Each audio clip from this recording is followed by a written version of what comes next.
Assalamualaikum warahmatullahi wabarakatuh. Selamat pagi, siang, sore, dan malam teman-teman semuanya.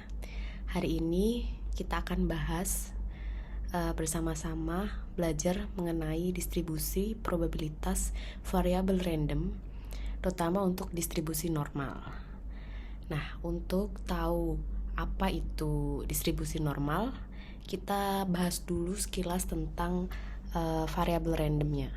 Karena objek daripada distribusi normal adalah variabel random. Nah, apa itu variabel random? Oke, variabel random itu bisa didefinisikan, namanya juga random ya. Berarti artinya acak. Jadi variabel acak atau variabel random itu suatu fungsi yang didefinisikan pada sample space atau ruang space. Kalau misalnya kita punya diagram Venn, misalnya kita punya semesta, nah semesta itu yang disebut dengan ruang sampel. Nah di sini variabel random itu punya dua jenis, yaitu ada variabel random discrete dan ada variabel random continue. Nah, variabel random discrete itu contohnya seperti jumlah air minum dalam satuan botol. Kemudian variabel random continue itu jumlah air minum dalam satuan liter. Kalau misalnya kita analogikan dengan bahasa pemrograman, variabel random discrete itu adalah suatu integer yang dia berupa bilangan bulat, sehingga dia tidak desimal. Makanya satuannya misalnya di sini satuannya botol gitu kan, misalnya 1 botol, 2 botol, 3 botol gitu. Tidak ada kan 1,5 botol, biasanya kan jarang gitu. Dalam bentuk bilangan bulat. Kemudian untuk yang variabel continue-nya itu adalah contohnya misalnya jumlah air minum dalam satuan liter. Kalau ini dianalogikan ke dalam bahasa pemrograman, maka akan masuk floating atau disebutnya desimal biasanya. Jadi 1,5 liter, 2,5 liter, 3,5 liter dan sebagainya. Ada desimalnya. Nah, setelah kita tahu apa variabel random, kita membahas sedikit tentang apa itu probabilitas. Karena kita nanti bahasnya distribusi probabilitas, maka kita harus tahu dulu probabilitas itu apa gitu. Definisi dari probabilitas itu sendiri yaitu adalah jumlah data dari kelas ke I dibagi dengan jumlah seluruh data, atau kita simbolkan dengan fxi. Jadi misalnya kalau kita punya dadu itu kan ada 6 buah angka, ada 1, 2, 3 dan seterusnya sampai 6. Berarti n-nya, jumlah seluruh datanya itu ada 6. Kemudian misalnya jumlah data ke kelas I itu maksudnya jumlah kejadian, misalnya munculnya angka 2 pada sebuah mata dadu jika dilakukan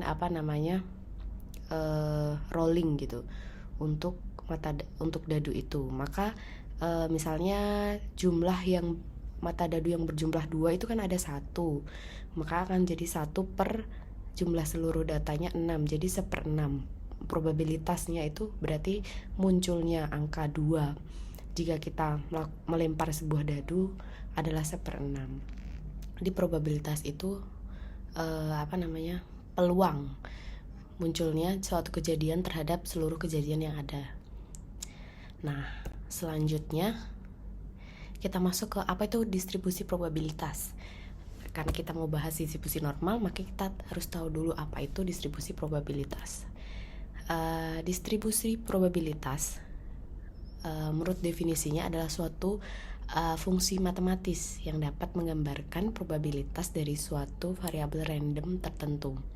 Jadi objeknya itu suatu variabel random, kemudian distribusi probabilitasnya itu menggambarkan suatu fungsi matematisnya, yang mana kalau kita punya suatu variabel random itu dan kita tahu fungsinya seperti apa, maka kita bisa tahu probabilitasnya seperti apa. Itu untuk lebih jelasnya nanti kita akan bahas sedikit demi sedikit. Oke, lanjut. Kemudian ada variabel random discrete. Nah, di sini kita akan bahas dulu untuk sekilas mengenai jenis-jenis variabel random yang tadi kita sebutkan. Ada variabel random discrete. Nah, variabel random discrete ini misalnya kita gambarkan sebagai X besar. Kemudian ada X terdiri dari X1, X2, X3 dan seterusnya sampai Xn. Jadi ini jumlah kejadiannya gitu.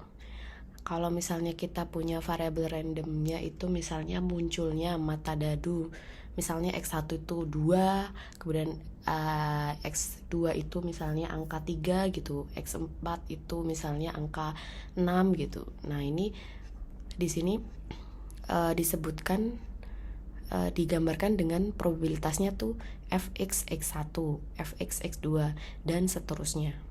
Kemudian jumlah daripada suatu kejadian itu, jadi jumlah dari semua mata dadu yang muncul, misalnya kan kalau misalnya kita mata dadunya yang keluar itu 1, berarti peluangnya kan 1/6. Kemudian dijumlahkan dengan misalnya mata dadunya yang peluang kedua itu misalnya angka 2 gitu. Nah, itu peluangnya berapa? 1/6 lagi. Sampai dijumlahkan 6 kejadian kan. Ada 6 kejadian. Nah, misalnya berarti 1/6 sampai 6 kejadian dijumlahkan, maka hasilnya akan sama dengan 1. Nah, itu probabilitas itu harus memenuhi itu. Nah, untuk syarat dari distribusi probabilitas variabel random discrete, nah ini selain dia harus memenuhi sigmanya harus sama dengan 1, artinya berarti 1 itu kejadian itu pasti terjadi. Kalau 0 itu berarti artinya yang kedua ini adalah syaratnya antara 0 sampai dengan 1. Jadi nggak mungkin negatif, probabilitas itu nggak mungkin negatif dan tidak mungkin lebih dari 1.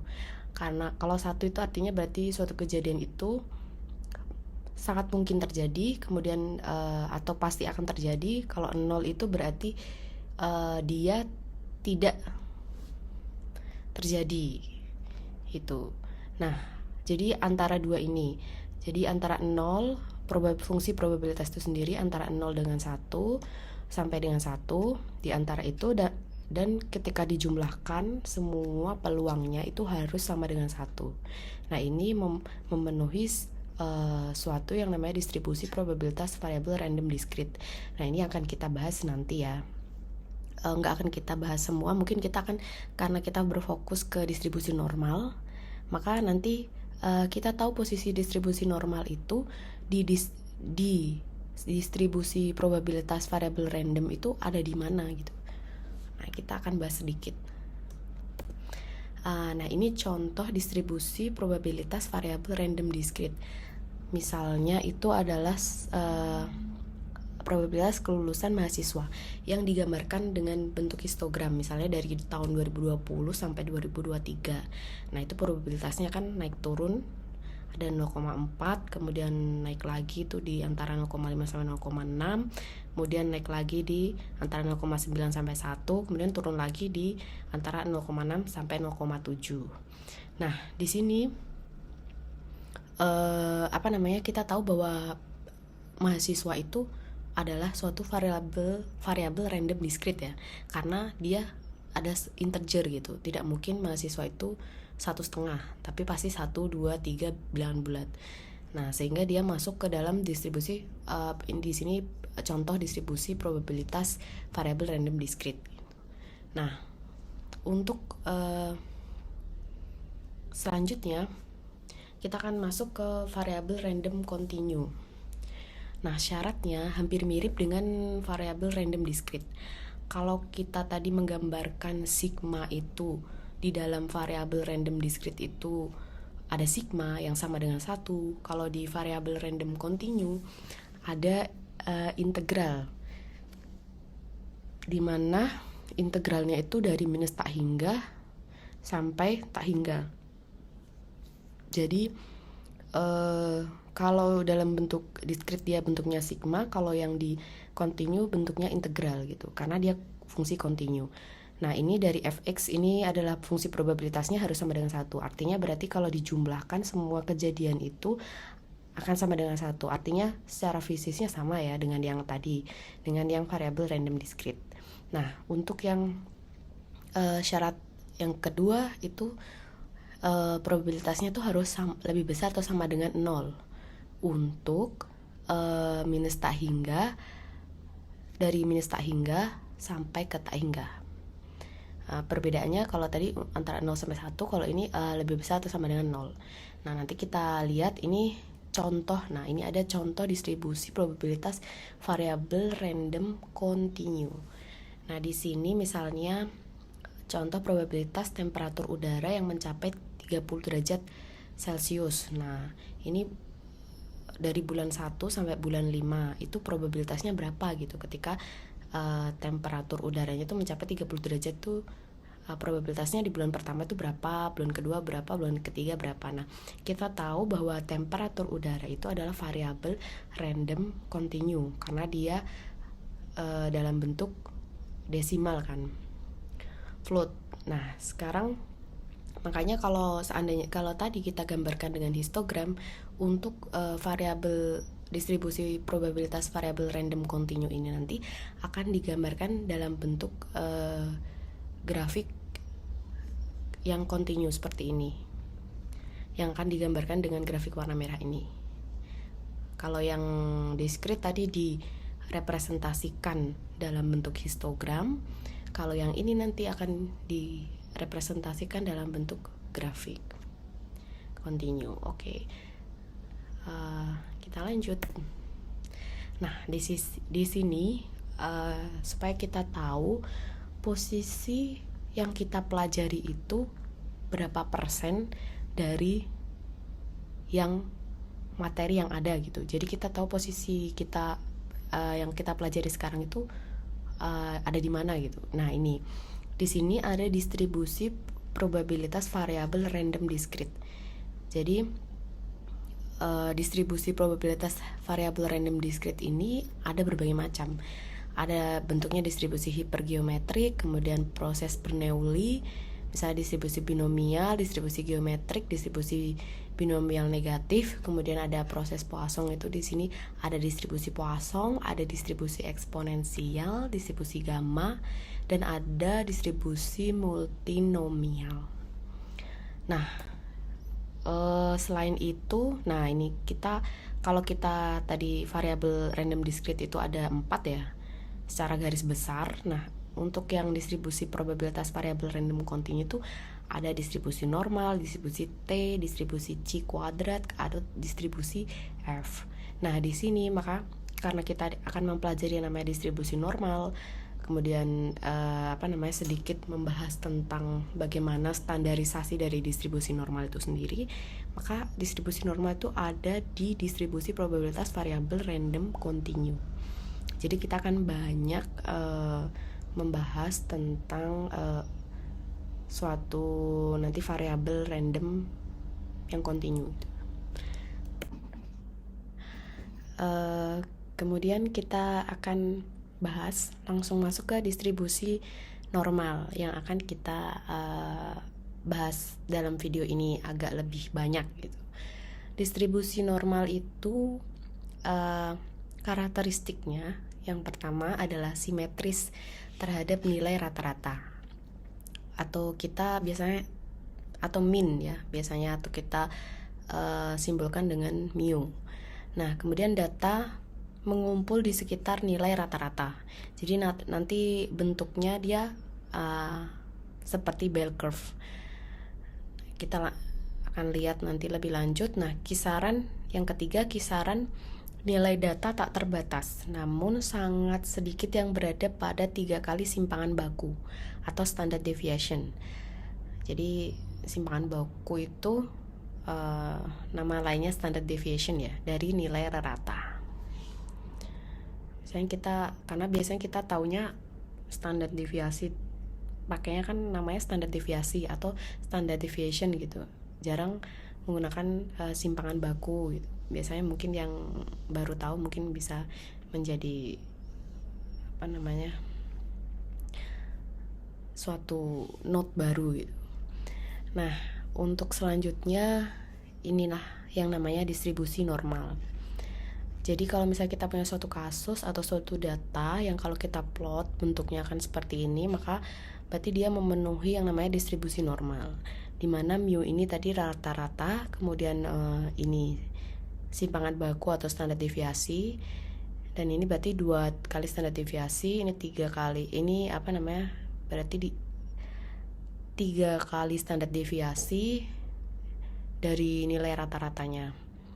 Nah, tadi yang dimaksud kisaran nilai data tak terbatas, namun sangat sedikit ya pada yang berada pada 3 kali simpangan baku. Berarti data yang ada di bawah sini ini sangat sedikit gitu.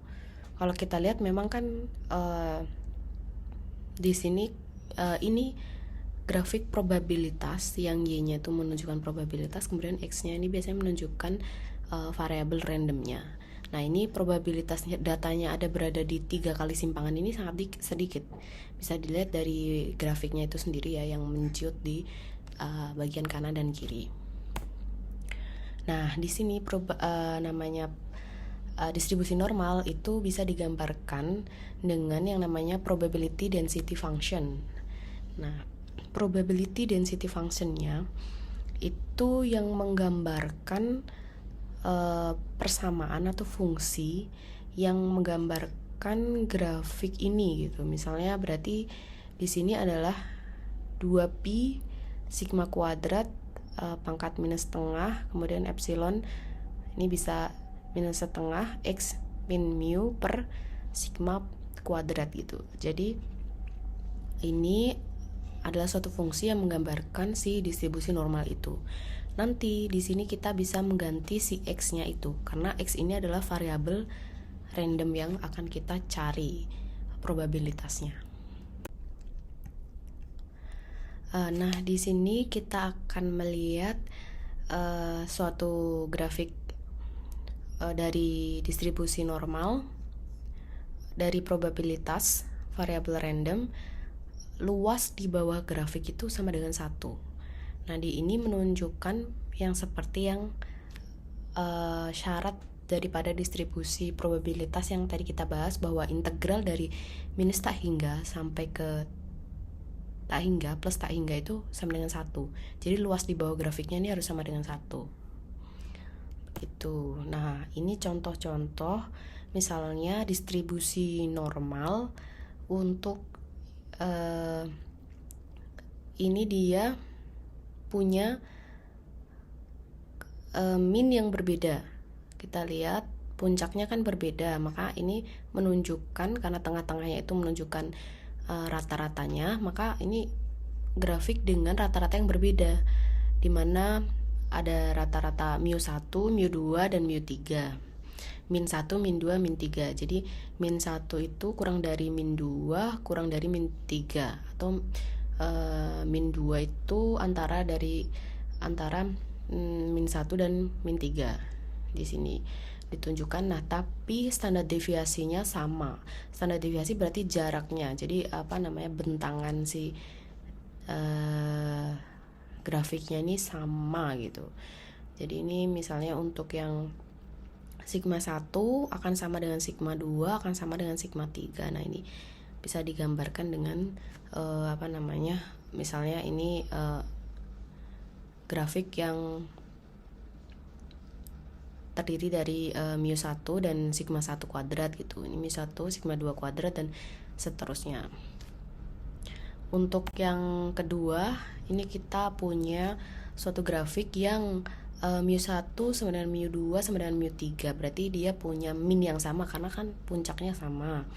Kemudian tapi dia punya distribusi data yang berbeda gitu. Nah, ini besarnya si jaraknya ini menunjukkan si standar deviasinya gitu.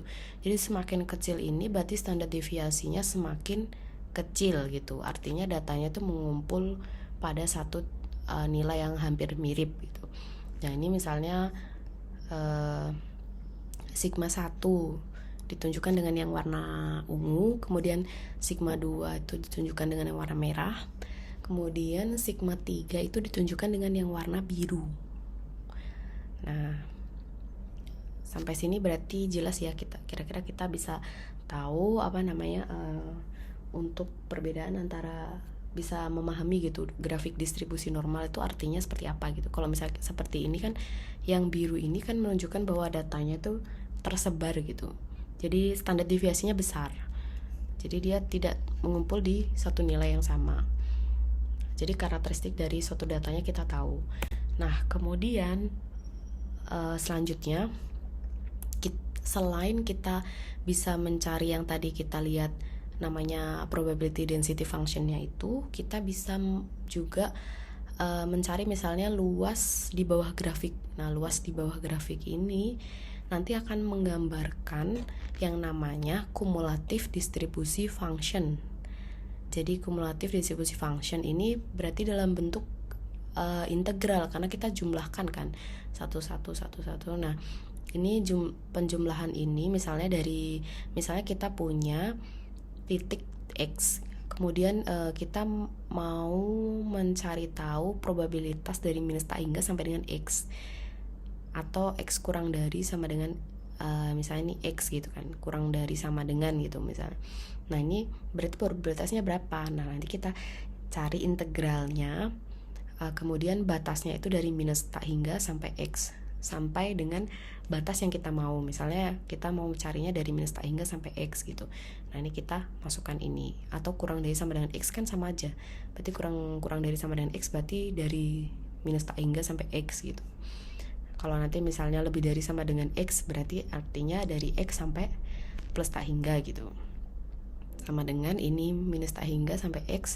Kemudian kita masukkan nih persamaan si PDF-nya tadi, PDF dari si distribusi normal itu. PDF kan menggambarkan si matematis dari grafik ini. Nah, dari grafik tersebut ini nanti yang tadi kita bahas. Sampai sini kayaknya semoga kalian paham ya. Saya yakin pasti paham gitu. Nah, selanjutnya ada distribusi normal standar atau standar normal distribution. Nah, untuk tahu, biasanya kalau misalnya kita mau menghitung suatu probabilitas, kita kan tahu nilai probability density functionnya, probability density function yang tadi persamaan 2pi sigma tadi. Nah, persamaan itu biasanya kita integralkan. Misalnya kita mau cari tahu untuk yang kalau misalnya secara manualnya itu kita integralkan, misalnya kita mau cari tahu dari titik 3 sampai titik 5 gitu misalnya. Batasnya 3 sampai 5, maka kita cari integralnya misalnya 3 sampai 5 dengan persamaan PDF-nya yang tadi kita ketahui tadi. Nah, tapi kalau misalnya untuk lebih mudahnya, biasanya si distribusi normal itu bisa distandarisasi terlebih dahulu. Jadi di sini kita menstandarisasi. Apa itu standarisasi daripada distribusi normal atau distribusi normal standar? Itu kita membuat suatu distribusi dari yang kita tahu, data yang kita tahu menjadi distribusi normal terstandar.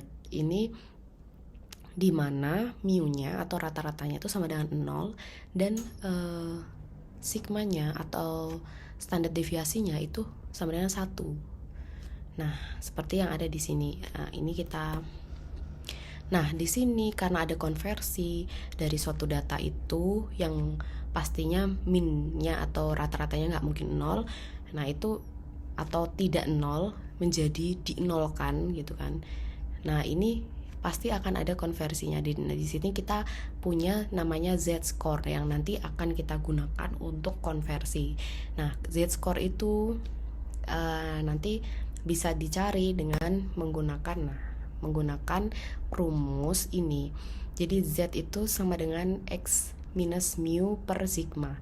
X-nya itu adalah nilai variabel random itu sendiri, kemudian mu-nya adalah nilai rata-ratanya, dan sigma standar deviasi.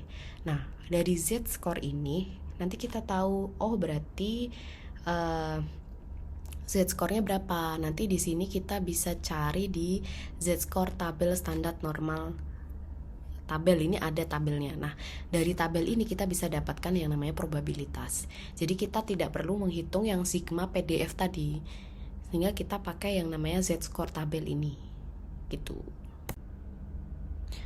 Jadi Z-score ini misalnya kita punya nilai Z-score-nya itu sama dengan minus 2.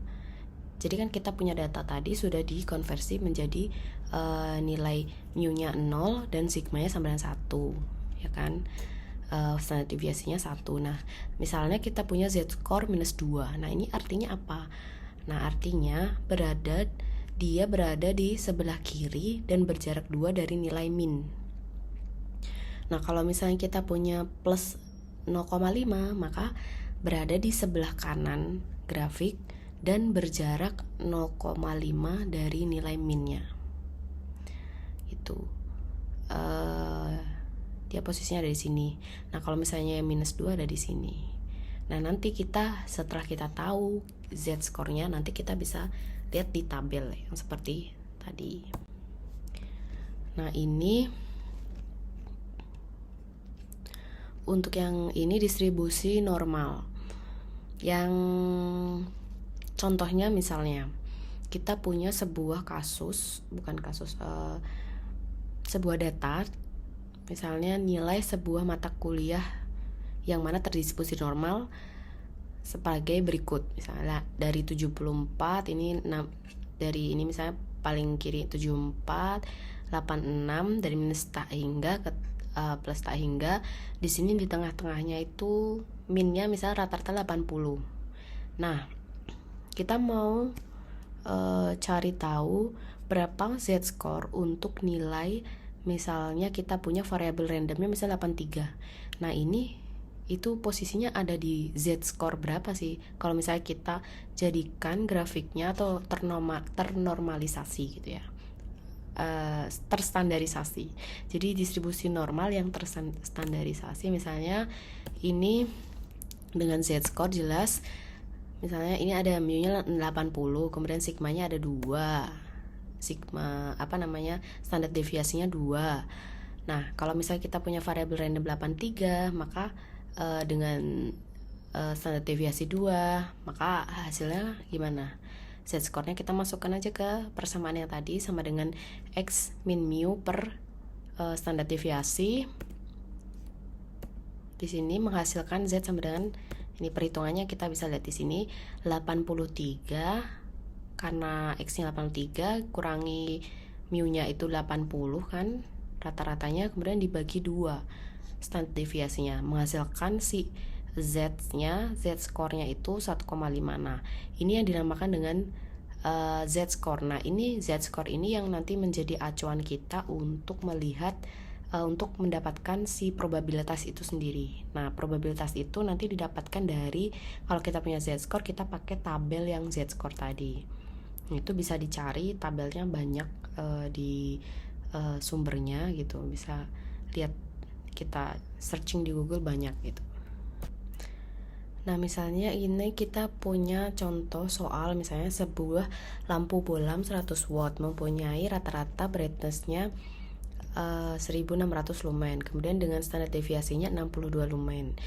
Nah, yang ditanyakan, satu, berapa probabilitas bahwa lampu 100 watt akan mempunyai brightness lebih dari 1800 lumens, dan kedua, berapa probabilitas bahwa lampu 100 watt itu akan mempunyai brightness kurang dari 1550 lumen. Nah, untuk pertanyaan nomor 1, kita cari dulu z-score-nya berapa. Kita gambarkan grafiknya, ini 1600 itu rata-ratanya, kemudian 1800-nya sebagai variabel randomnya kita masukkan ke persamaan. 1800 dikurangi 1600 dibagi 62 sehingga jadinya 3,22. Z-score-nya kita tahu 3,22. Nah, nanti kita akan cari di tabel distribusi normal. Next, kita akan belajar bagaimana untuk membaca tabel z-score atau tabel distribusi normal yang standar. Yang kita pakai ini tabel dari Readedu. Nah, ini kalian bisa searching. Nah, ini tabelnya standard normal distribution tabel. Di sini menggambarkan, di sini ada gambarnya Z di sebelah kiri, menggambarkan daerah di sebelah kiri Z gitu. Area, jadi tabel value represent the area to the left of the Z-score. Jadi kalau misalnya kita punya Z-score yang di sini, maka yang digambarkan adalah area ini. Nah, ini dari mulai negatif, kalau sebelah kiri kan pasti negatif ya. Kemudian standard normal distribution tabel value represent area to the left of the z-score. Jadi di sini z-score-nya ini ada di antara range-nya negatif positif ya, ini dari 0 sampai ini 39. Nah, kalau misalnya kita mau cari area yang di sini gimana? Yang ini, yang di sebelah kanan ini. Nah, nanti kalau misalnya kita mau cari area yang sebelah sini, tinggal kita cari area yang sebelah sini. Kemudian kita kan tahu nih the whole area ini berapa gitu kan, sama dengan 1 kan. Luasnya kan sama dengan 1. Kita tahu distribusi normal itu luas areanya dari minus tak hingga sampai ke tak hingga plus tak hingga itu adalah sama dengan 1. Maka kalau kita mau cari area yang di sini, tinggal 1 dikurangkan dengan area yang ini. Nah, area ini kita tahu dari tabel ini. Nah, cara bacanya tadi kan kita berapa kita dapatkan 3,22. Nah, 3,22 itu ada di misalnya 3,22, berarti kita cari 3,2. Nah, 3,2 di sini. Nah, koma 2-nya lagi, 0,02-nya lagi kita cari dari sini. Berarti ini kita tarik garis ke bawah.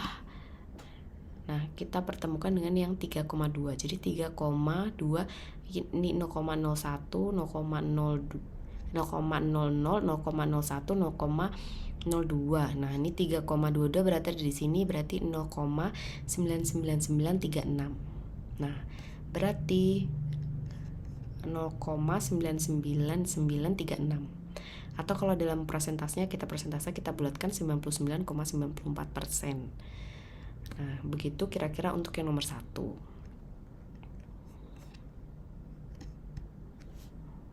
Jadi probabilitas untuk suatu variabel random di mana lebih dari 1800 lumen, maka probabilitasnya bahwa lampu 100 watt dan lebih dari 1800 lumen yaitu adalah 99,94%.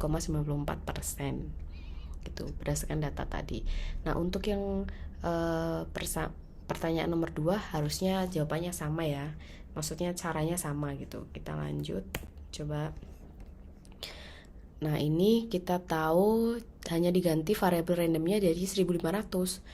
Jadi kita masukkan nih 1500, kemudian dikurangi 1600 dibagi 2 sama dengan minus 1,61. Nah, kita cari tuh minus 1,61 itu di dalam tabel distribusi normal yang standar tuh seperti apa gitu. Nilainya berapa probabilitasnya. Kita cari minus 161, 1,61, 1,6 minus 1,6, kemudian 0,01-nya ini 0,00, ini 0,01. Nah, di sini berarti 0,05370. Kan kalau kita 0,01 di sini 1,6. Kita tarik, kita pertemukan di sini berarti 0,05370. 0,05370 atau 5,37% kalau dibulatkan. Nah, begitu untuk yang nomor 2. Sampai sini harusnya agak lebih tercerahkan kan ya. Semoga bisa lebih paham gitu dengan gimana distribusi normal itu dan gimana cara mencari probabilitas dari distribusi normal tanpa harus kita menurunkan dari probability density functionnya. Nah, ini untuk yang last but not least. Jadi ada, kalau kita sebenarnya kalau misalnya kita cari dari tabel tadi itu rata-rata kalau kita gambarkan distribusi normal itu punya suatu kesamaan dalam bentuk dalam distribusinya yang bisa kita gambarkan secara garis besar gitu. Itu sebagai berikut. Jadi kalau misalnya kita punya mu di tengah-tengah, kemudian ada mu plus 1, mu min 1. Nah, antara mu min 1 sigma ditambah dengan mu plus 1 sigma itu ke kanan dan ke kiri itu persentasenya kurang lebih 34% ke kanan dan 34% ke kiri. Ini kita dapatkan dari mana? Juga dari si sigma si tabel itu tadi.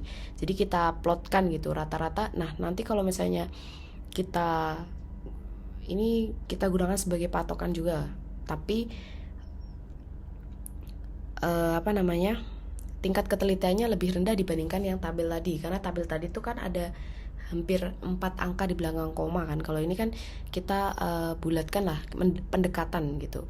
Jadi untuk lebih mempermudah, nah dari sini nanti kita bisa gali lebih lanjut. Misalnya kita bisa tahu, oh berarti dari range ini kira-kira itu langsung kita tahu presentasinya berapa persen gitu. Misalnya dari range mu min 1 sigma sampai mu plus 1 sigma, berarti range-nya itu ada 34% ditambah 34%, berarti hasilnya 68% gitu. Nah, itu probabilitasnya. Kemudian untuk yang berikutnya kita bisa tahu bahwa mu min 2 sigma sampai dengan mu min 1 sigma, artinya ini presentasinya itu 13,5%. Begitu juga yang sebalik, yang di sisi sebelah kanan. Kemudian yang dari mu min 3 sigma sampai mu min 2 sigma yang warna kuning ini tuh 2,35%. Yang di sebelah kanan juga 2,35%. Sedangkan yang dikurang dari mu min 3 kali, nah ini yang tadi kita sebutkan di awal, bahwa karakteristik daripada karakteristik daripada data yang terdistribusi normal itu kalau di atas 3 kali standar deviasinya, maka dia probabilitasnya akan sedikit gitu. Nah, ini di sini hanya 0,15% gitu, atau ya 0,15%. Jadi sedikit gitu. Ini yang kita sebutkan karakteristiknya di depan tadi. Nah, ini bisa jadi acuan juga, tapi hanya pendekatan gitu. Kalau misalnya kita mau mencari yang lebih tingkat ketelitiannya lebih besar, lebih lebih teliti gitu, desimal lebih banyak, maka kita bisa menggunakan tabel tadi. Kalau tidak, kita bisa juga melakukan pendekatan seperti ini gitu. Nah, sampai sini semoga bermanfaat, dan thank you sudah main ke channel Ruang Tanya Fisika. Terima kasih. Assalamualaikum warahmatullahi wabarakatuh. Semoga bermanfaat.